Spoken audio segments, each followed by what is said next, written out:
Hey y'all, Rick Sky here. Now, if your Apple AirTag won't pair with your phone, maybe you replace the battery, whatever, it won't pair. How do you reset your Apple AirTag? Well, what you do, you take the battery out, put it back in. Hear that sound? That's the first time. Take it out again, put it back in. That's the second time. Take it out again, put it back in. That's the third time. Take it out, put it back in. That's a different sound the fourth time. So now you can repair, or pair again, I should say, because nothing's broken here.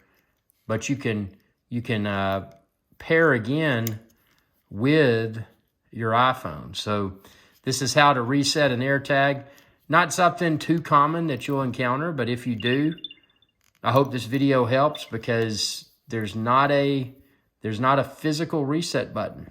You got to perform the procedure that I just did, taking the battery out, putting it back in 4 times, waiting for that audible, different sound, and that's your indication that it's ready to pair again with your iPhone.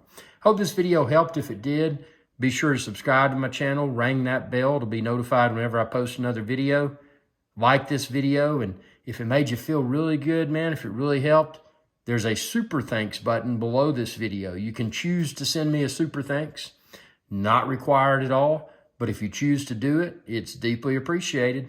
Thanks for your viewership, and y'all have a good day.